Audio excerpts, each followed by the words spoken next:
from fraud of giving 100,000 shillings one of cash relief to people who might have slipped into poverty and cushion them against the 42 lockdown period. In total, about 54 billion shillings is going to be doled out by the end of this exercise. But the exercise has been hit by a few glitches, and about 6,000 people have received the amount twice, while others have not yet received the money. Without reliable aggregated data on the most vulnerable, was this going to be any easier? What is the way out, and how can government learn from this experience to build robust social protection programs? Good evening, this is Citizen Voices. I'm your host, Emmanuel Mutaiziwa, and for this evening, we're hosting Mr. Agre Chivenge, who is the Permanent Secretary at the Ministry of Gender, Labor and Social Development. Thank you for coming. We're very grateful to have you this evening. First things first, the method that you have adopted is different from the past when we had the first lockdown. During the first lockdown, we had the distribution of food items to the most vulnerable. We'll later on come to discuss how you even arrived at who should be the most vulnerable person. Yes, so you've since abandoned the food distribution and you're using cash handouts. What informed this decision? Was it perhaps based on the graft that we witnessed, the exercise that was riddled with graft when you gave out food relief? Thank you, Emmanuel, and good evening, viewers. I think in the first instance, we did food distribution during the first lockdown. That was March 2020. And we drew lessons from that experience. Lessons particularly in terms of cost. And the fact that there was time within which to execute that kind of option. It took some time to mobilize the food, and then the human resource required to ensure that that food is distributed. And the coverage during the first lockdown was mainly Kampala metropolitan area. And as you must have heard, a number of Ugandans felt that government should have gone beyond Kampala. But even to cover Kampala metropolitan area, as I said, was quite an effort on the part of government. Government had to marshal logistics in the form of equipment. First of all, the food itself, to assemble it, and then transport it to the various locations. You saw we had to bring in the forces. Forces are easy to mobilize, fairly better organized. So they had to come in to reinforce that effort. And at the end of the day, we had to deploy heavily as a government to distribute food to the households. And at the end of the day, as I said, not everybody felt they had been served. So as we were looking at those lessons drawn from the first lockdown, there was also the issue of the fact that the transmission of the virus was now at the community stage, and the numbers were quite big, unlike during the first lockdown, because by the time of the first lockdown, I think we just had a few cases of COVID people who had been infected with the virus. We had had just a few deaths, but by the time of this second lockdown, the numbers were soaring. We were talking of thousands that were being infected by the day. We were talking of hundreds that were succumbing to COVID. And we thought if we went in with a method that still encouraged numbers of people to interact with the community, would be putting many more people at risk. So when His Excellency the President gave the directive on Friday, June 18th, that the Office of the Prime Minister should this time work with the ministry responsible for labor, gender, labor and social development, which oversees matters of the vulnerable people in this country, we sat and quickly put together a concept that was building onto those lessons, but also recognizing the fact that this was now an emergency. We needed to come out with a methodology that would not be delayed so much by some of those very issues. Because to procure food in the quantities that were required was going to take us quite some time. And then on this during this second lockdown, and having recognized the fact that the conditions that are experienced within the urban areas where His Excellency required us to focus are quite similar. If you're talking of Kampala metropolitan area as a city, then you could as well look at the other cities. And then as we presented various scenarios, the thinking within the COVID task force, which is chaired by the Right Honourable Prime Minister, shifted towards bringing on board even the municipalities in this country. Good. Mr. Pierce, how then did you determine that amongst the vulnerable, the number is only 500,000 people? As before the lockdown, we had about 8.3 million Ugandans within the bracket of abject poverty. We had people laid off at workplaces. We had people furloughed. We had SMEs collapsing.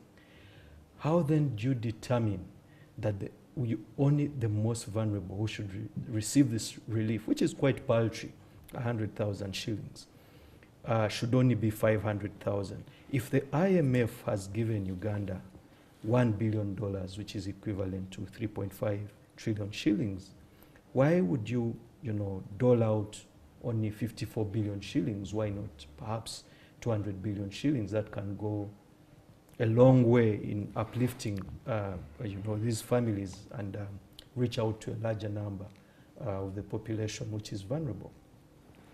I think that too was a government-wide decision guided by the directive that was given by His Excellency the President. First of all, as I said, he focused this intervention towards the urban areas.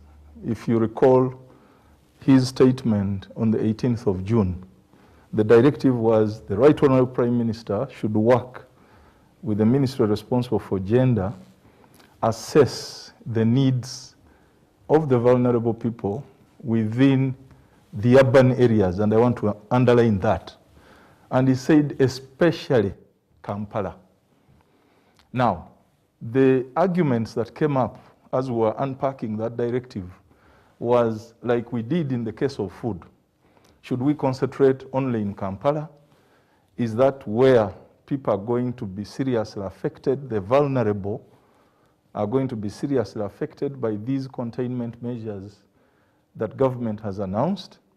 So during the National Task Force meeting, the discussion broadened to say you cannot concentrate on Kampala alone. Remember, even last time when we distributed food, there were voices from other parts of the country that required that intervention to reach them. Unfortunately, because of what was involved, the cost in terms of the procurement of the food itself, in terms of the people that had to distribute that food, it was not possible to extend beyond Kampala.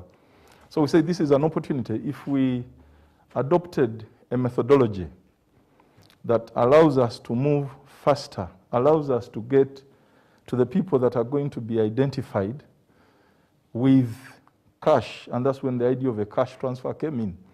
And this cash transfer was informed also by the experience in other countries. There are countries that have done a cash transfer. Kenya here, I'm told, has lessons of the cash transfer. South Africa has done cash transfer. The US has done. But even, yes, even within our own country here, we have a program of supporting the elderly. And we pay the elderly cash. And throughout the country, those that are 80 years plus. So we said, if we've done it with the elderly, can't we use that same approach on condition that we identify the beneficiaries, we can register them quickly and confirm their identities using their national identification numbers. And then at the same time, if we are going to do a cash transfer, the best way to do it would be transferring that money by mobile money. Mr. Chibenge, just to interrupt you, how do you determine which person is the most vulnerable? As you are aware, Uganda has people who are we have inherently marginalized communities. We have categories of people with disabilities. We have people with mental handicaps. How do you determine who the most vulnerable person is? And as you can see now, as you engage into the distribution process, there are many groups emerging and saying we haven't received this money. I want to argue, and this same argument also emerged at various stages as we were zeroing down on the people that we were to target. Guidance was given at several stages to the effect that we must reach those people who, as a result of the announcement that was made on 18th, would be constrained from being able to earn a living, get food to eat and for their households. And these were defined as people that were working in the urban areas and who would live by the day. The moment that person does not go to the city or to the workplace, those categories of people were going to be made vulnerable as a result of the announcement that has been made by government. I want to put it on record at this point that while you are talking of 8 million Ugandans that are considered vulnerable, and even in our broad definition of vulnerability, many times we will talk about the elderly, we will talk about people with disabilities, we will generally talk about women as vulnerable, we'll talk about children as vulnerable, youth in some instances have been considered vulnerable. So the broad definition of people that may be considered vulnerable, or even the poor, those that are living below the poverty line, are susceptible to vulnerability. And this is a situation where somebody is, as a result, either of natural occurrences or as a result of maybe decisions that have been taken, finds himself in that state where he cannot afford food to eat, for example. So His Excellency did guide, and that's why I've been putting emphasis on the people in urban areas who are mainly employed in the informal sector. Why the informal sector? Because there are others who are in the urban areas.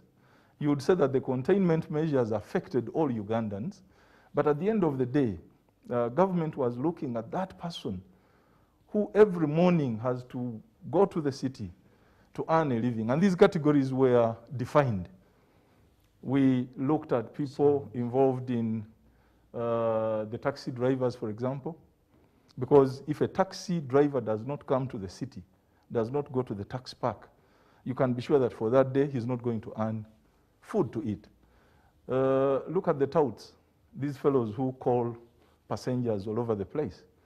Look at the baggage carriers. How about a mentally handicapped person who has been cut off because, during the lockdown, and they're somewhere in the countryside or in Wakiso somewhere, and they can't have a meal? No. There are people who you are defining as either poor or vulnerable, but who even before 18th of June, we are living, we are eating. And even after the 42 days, these people will continue living. So government felt that for our definition of vulnerability in the context of this lockdown, we are not looking at everybody who is defined as poor. Okay. Because those people from January to June 18th had not died because they were failing to get something to eat. But vulnerability here was defined in the context of that person who every morning had to go and earn food by going to the workplace. And these are the people that were listed. A shoe shiner, for example. If that person does not leave home to go to the street where he sits and operates, and if there are no people in town whose shoes is going to shine for that day, where does he earn bread for the day? So the categories were clearly defined. It was not everybody in Uganda who is defined as poor. It was not everybody in Uganda who has historically been defined as vulnerable. Because, as I said, we have been living up to 18th of June. And even after the containment measures that government announced for the 42 days, we'll go back to the life we've been living. But there are people who just for these 42 days, we are going to find it extremely difficult to live, to take care of their homes, to take care of their families. And those are the people that were targeted under this particular intervention. Not the broad definition of how many people in Uganda are poor, not people who are in the countryside, who can pick something from the garden, not we, the salary earners, who can easily walk to a shop and even take credit. So you cannot die simply because you are expecting salary over the next 2 weeks or so. So government was looking at this category whose vulnerability was particularly going to be caused as a result of the decisions that were taken to have people not leave their homes, and that's the group that we concentrated on. So how is the program rolling on? We've had a few glitches, 170,000 households. You're still trying to verify. That is social media. Yes. Those are social media rumors. I think I've seen. I don't know of the 170,000. I've seen the minister speak about that. 170,000. Yes. What has happened to we've the, also the heard, 170? yes, we've heard that they are trying to verify that now. 170? Yes, sir. Yes, please. No, that is not there. Yes, it's What the I minister know. is being quoted by Riomosi. Then there's also the issue of the 6,000 people who received double payments. How did this? I think let's come clarify the two issues. Honorable Riomosi, the minister in charge of ICT, I listened to him. I listened to him on the media, and I watched yesterday talking about a situation that occurred where there was a double payment made to some of the beneficiaries. Remember, this whole initiative is targeting 501,107 beneficiaries. Of course, these beneficiaries are assumed to be part of households, and by supporting the 501,000, you are in effect enabling those households to get something to eat. Up to yesterday, we established an online web-based system with support from NITAU, and that system takes on the beneficiaries after they have been registered. And this responsibility was placed in the hands of the town clerks. The data is entered at the point of either the municipality or the division within the city. And that data is conveyed upwards. Now, it is sent through the NIRA database to confirm the NIN numbers of the beneficiaries. And it is also channeled through either Airtel or MTN, depending on the telecom company that the particular beneficiary is using, the network that that person may be using. So it is after those verifications have been done that that data is now routed to the Ministry of Gender, Labour and Social Development. And once it gets to the ministry, it has passed all those checks. We then forward it to the bank. And this bank is Postbank. So when it gets to Postbank, Postbank now has accounts with Airtel and MTN. Postbank then transfers money to the beneficiaries. What I can say with certainty is that from the point of data entry, which is managed by the town clerks, up to the ministry level, and right up to the bank, there is no problem. And this is information that can be verified. That's why I'm discouraging you from following everything that you see on social media. Because if anybody wants, the data is there. The names of the people that have been paid can be accessed. The telephone contacts can be accessed. And the information that has been relayed to the bank and in what quantities and numbers is all available. I've not heard anywhere of any 170,000 cases that have either failed the verification.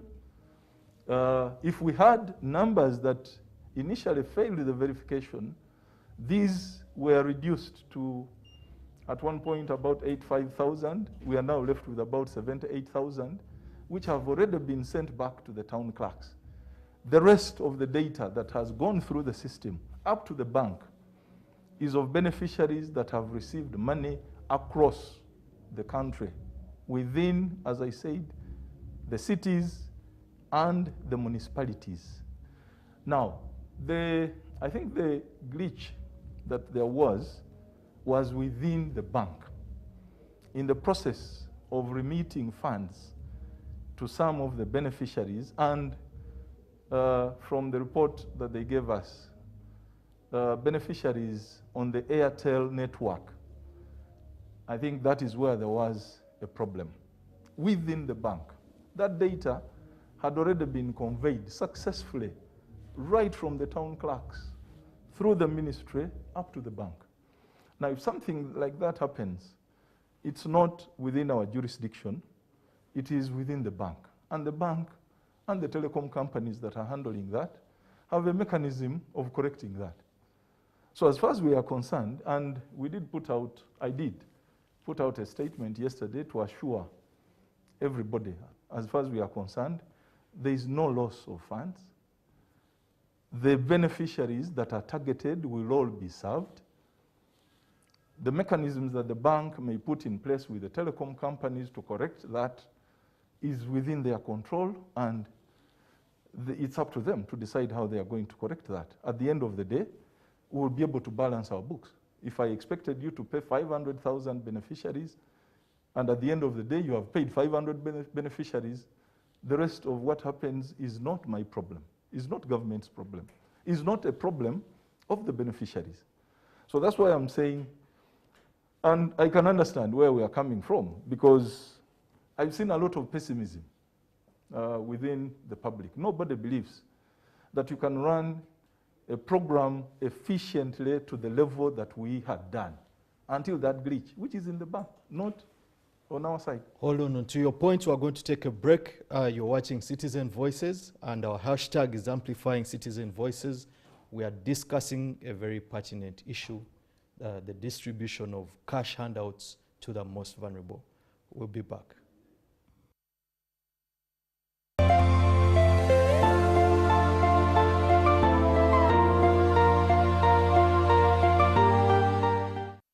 Welcome back, our dear viewers. You're watching Citizen Voices, and our hashtag is amplifying Citizen Voices. This evening, we're discussing the issue of the cash handouts to the most vulnerable, and our guest is the Permanent Secretary from the Ministry of Gender, Labour and Social Development, Mr. Agre Chivenge. The question I have after the break is, how did you determine the 100,000 shillings? According to the Uganda National Household Survey, after inflation adjustments, a household needs roughly about 325,000 shillings a month to be able to go through that span of time. The lockdown is 42 days. What was the decision? What was the basis of determining that 100,000 shillings should be able to cater for a household across the 42-day lockdown? The biggest consideration in determining or fixing the fee of what would be given out per household, of course, was resources. If resources permit or allowed us to give more than the 100,000, we would gladly do it. Because in the first instance, we zeroed down to only about 500,000 households. But that too, going by the 100,000 translates into 50 billion Uganda 54 shillings. billion. 50 billion. The additional resources were also meant to cover a few administrative costs. There are bank charges, there are withdrawal charges. All these were computed because at the end of the day, at the time we went to cabinet, we had gone with a proposal of saying all these charges should be deducted from the 100,000. So even while we are saying 100,000 seems to be little, by the time we went to cabinet, we were still putting a proposal of the charges being part of the 100,000. And cabinet in its wisdom said, no, we would want, little as it is, we would want the beneficiaries to go home with 100,000 intact. And then cabinet did recommend additional funds at least be provided for purposes of all those charges, bank charges, withdrawal charges, taxes, all these were now supposed to be met by government. But even the 100,000 had a rationale behind it. If you ask the people who received the posho and beans last time, I think it was 6 kilograms of beans and posho, we said no, if we gave a household 20 kilograms of posho, which translates, we put it at 2,000 Uganda shillings, which translated into about 40,000. And then we said give them 25,000 for beans, and then give them a bar of soap at 3,000. Give them 12,000 for cooking oil. You remember last time voices were coming through, you've given us beans, you've not given us charcoal, you've not given us cooking oil, you've not given us this and the other. The needs are quite many. Some will argue even as you speak that the takes commodity you to prices that you quoted are fairly flawed. Fine, but are not in context but at the end of the day, rising prices in the context of inflation. At the end of the day, that came to about 80,000. So we said, put in an extra 20,000 for any other expenses. And by the mere fact that you are giving a household or the beneficiary 100,000 in cash, you are not confining this person to a level where it is only posho and beans and nothing else. With the 100,000, I can assure you there are people that were able to get even more, or the 40,000, there are people who have been able to get even more than the posho worth of 40,000. One might say, I prefer cassava flour. It's cheaper than posho, and culturally probably more acceptable as far as I'm concerned, or maize or millet, whatever choice. We left the beneficiaries room to take a decision. We allowed them the dignity of somebody deciding what he or she wants to have. Even for the sauce. People argued beans are expensive to prepare, they will take longer, and so on and so forth. So with the money in their hands, they were able to take decisions. By the way, I've heard about beneficiaries who even felt that they may not get another opportunity like this one, and somebody chose to say, for the 50,000, I'm going to invest it into something that will enable me to sustain my family even longer. There's a family I had that went into buying miera, these banana fingers. And at the end of the day, they are able to invest and selling. One buys a bunch of bananas and sells it in cluster form and is able to generate even maybe an extra 5 or 10,000 from the investment that person has made. So the decision regarding what to spend on, how to spend that money was left to the family. If we had given food, for example, I don't know what you would be saying, that you gave 10 kilograms of posho which could last for only 2-3 days. So by giving cash, we allowed individuals to take a decision on how best to spend. And these are decisions we have to take daily in our lives. I mean, it's not that government will always come to decide. Even when government intervenes and supports the families, supports the homestead or the household, at the end of the day, how you spend, your lifestyle will depend on decisions that you are going to take at family level. So at the end of the day, it was felt that given the resource constraints, the 100,000 would sustain people during this period. Of course, we are also holding our breath, like every Ugandan, that if the 100,000 was assumed to take us or to take the beneficiary household through this lockdown, what happens if it is extended?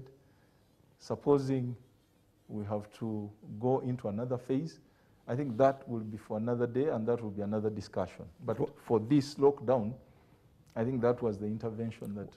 Exactly. Yeah. One will argue that if a country recently borrowed $1 trillion from the IMF, and really the IMF says this money is supposed to help the vulnerable, shore up the fragile economy, the common sense question is you'd pursue policies towards fiscal discipline, towards frugality, towards catering for these very vulnerable people.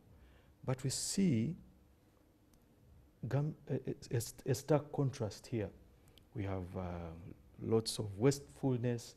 We're now purchasing fuel guzzlers worth 200 million shillings for members of parliament at this time, and we're begging for money to buy vaccines, which is very strange. We see wastage at the level of the executive. We see a bloated government. When is it going to make sense that if we uplift the vulnerable, then we move away from this fiscal cliff that we were gravitating towards?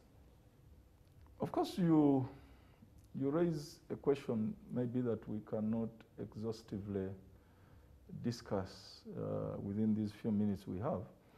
But for me, I would rather focus on where should we build defenses against vulnerability. What should we be investing in as a country? Because even these handouts, in whatever form they come, are not sustainable. I know it's our mandate to deal with vulnerability and the issues that come along. But we've had a discussion. The other day, we had a meeting with the dons from MOOBS. And it came out clearly that if we want to avoid situations of this nature, we must invest in our people. We must invest in human capital development. We must invest in education. We must invest in skilling our people in order to avoid having them easily slide into situations of vulnerability. So if you're asking me what would be the priorities that we focus on, even as a ministry that is responsible for gender and labor and social development, we should not be looking at only asking for resources for purposes of providing handouts, safety nets for these groups of people. If we are giving the elderly money, should we now extend that to all other groups that we consider vulnerable? And that's why we are emphasizing skilling of women, empowering of women, skilling of youth, empowerment of youth, so that at the end of the day, we improve their capacity to produce what they need, to produce what they eat, rather than wait for situations of this nature and then start running around for the resources that are not there.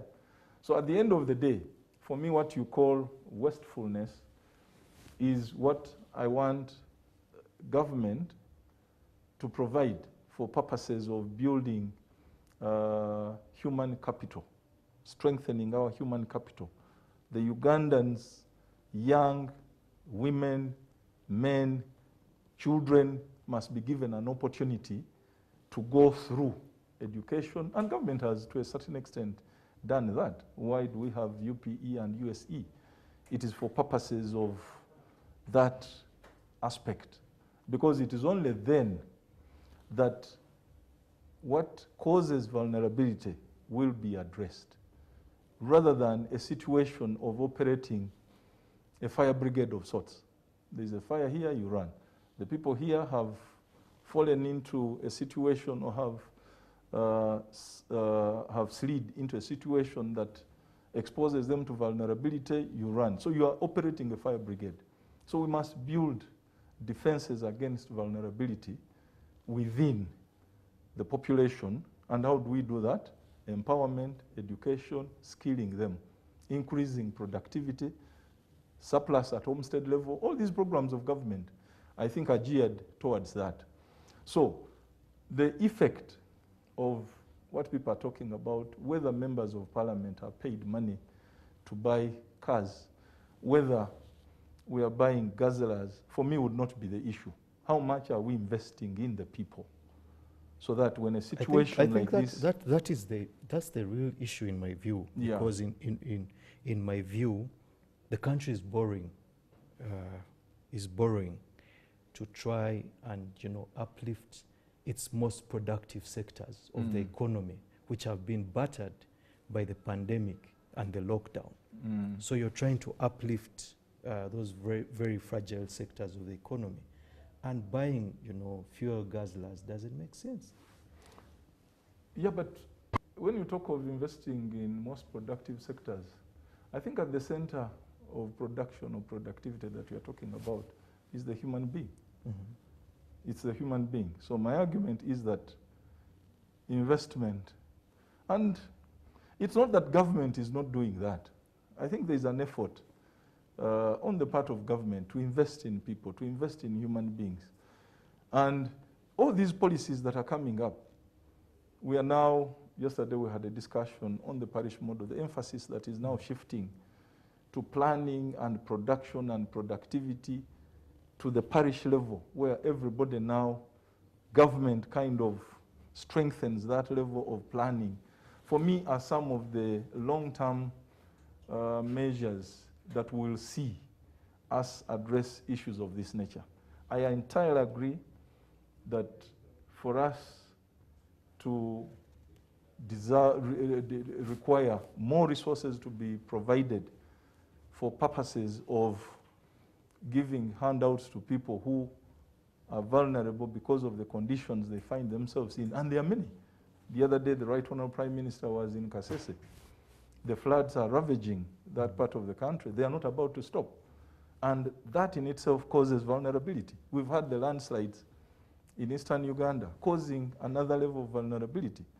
Poverty itself predisposes people to vulnerability. So until we address these issues more comprehensively, I think it will always beg questions. Even the resources will never be enough. I've said we've been given 50 billion. We've given it out to the population. You can hear the voices out there and the arguments. There are people who, up to even the final day of payment, still expect that government should be providing more money to pay people. But what will 100,000 do to an individual if we don't look at the bigger picture of building capacity within our population, of improving productivity, of skilling our people so that at the end of the day, when situations like these occur, you don't have the saving culture, financial literacy that people are talking about. If you tell me that somebody has been employed as in the informal sector, but when catastrophe strikes like this, when a pandemic ravages a country, and nobody expected a lockdown.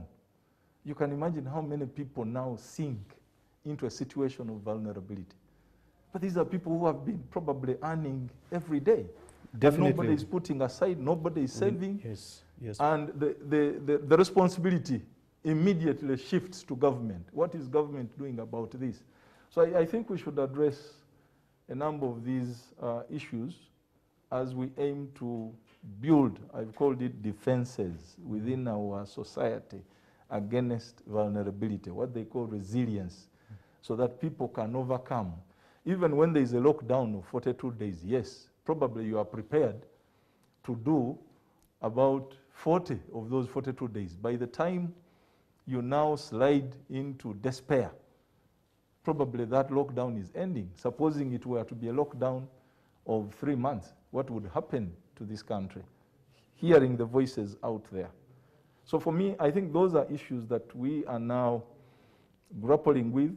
It is awakening us more that even as a ministry responsible for gender, labor, and social development, if we are going to be running to government to give us more resources in order to distribute to the population, no. I think we could do better than that in terms of the strategies that can help us address these issues. Yes, still about the lockdown, and you talk about basically improving the saving culture, which is a direct benefit of, you know, productivity, household incomes, and all these kind of things. And whether government has the ability to provide robust social protection programs. As we speak now, you are aware that the lockdown is still going on. We have, you know, other needs. People who can't pay electricity bills, people who can't pay rent. I don't know if you have any programs of placing a moratorium to plead with the landlords. People who can't pay bank loans, and banks are closing in on them. People whose businesses have been placed under receivership. Are there any other programs to help vulnerable Ugandans, vulnerable citizens? Of course, as I did observe, it might be difficult to expect that government will meet the cost, for example, of rent. Government will meet the utility bills.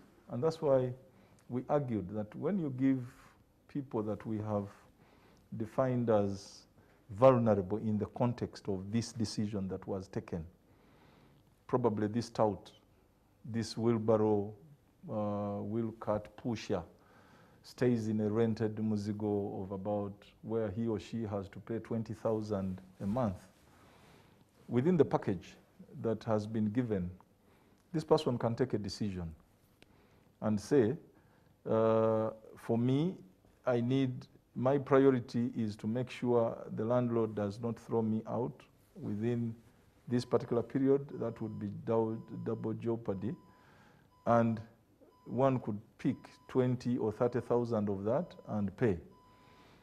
But in terms of our social protection programs, and particularly on the part of government, that is the call I'm making, that investment has to be made, and government is already making that kind of investment in a number of social welfare programs. And all these programs you see in education aim to achieve that very purpose. The Operation Wealth Creation programs across the country aim to achieve that very purpose.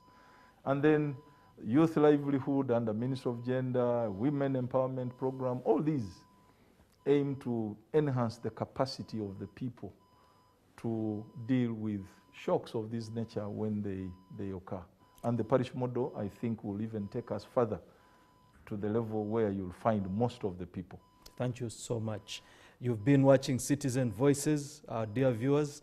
It's such a pleasure hosting you, Bwana PS, and good evening. I've been your host, Emmanuel Mutaiziwa. Till next time.